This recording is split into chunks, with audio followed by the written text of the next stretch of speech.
प्रश्न है, पी रुपए को साधारण ब्याज के 5% वार्षिक दर पर निवेश किया जाता है। उस धनराशि पर टी वर्ष के बाद 82 रुपए ब्याज मिलता है और धनराशि 902 रुपए हो जाती है।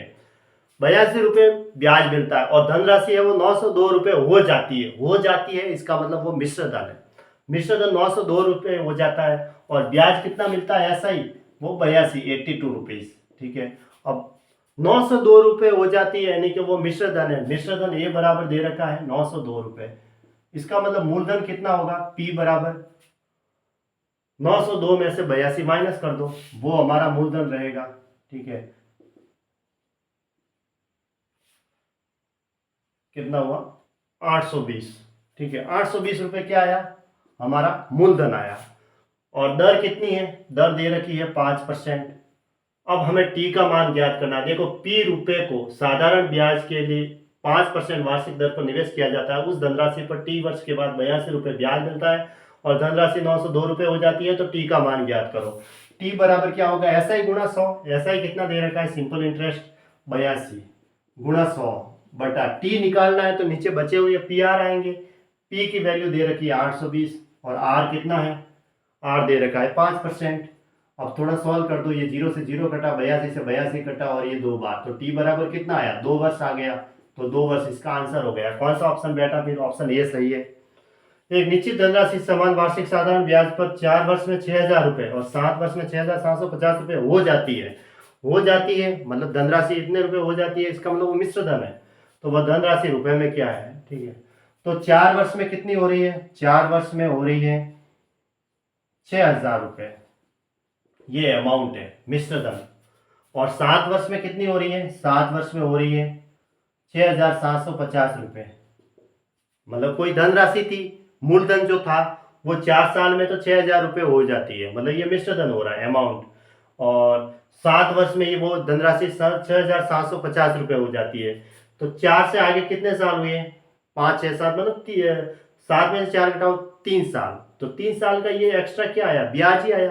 फिर 4 साल में वो 6000 रुपए हो रहे हैं कोई धनराशि, और 7 साल में वो 6750 हो रही है।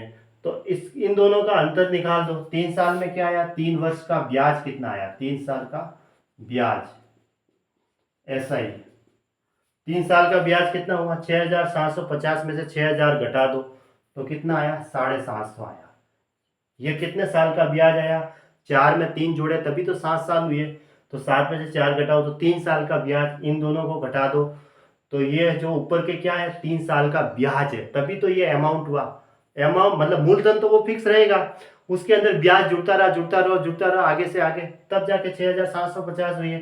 तो 6000 से 6700, मतलब वो धनराशि 4 साल में तो 6000 हुई थी और 7 साल में इतनी हो रही है, तो ये 3 साल का ये ब्याज कितना होगा, इन दोनों का अंतर होगा, वो 3 साल का ब्याज है। तो 1 साल का ब्याज कितना हुआ, 1 वर्ष का ऐसा ही, 1 वर्ष का ऐसा ही, यानी कि 3 का भाग दे दो 250।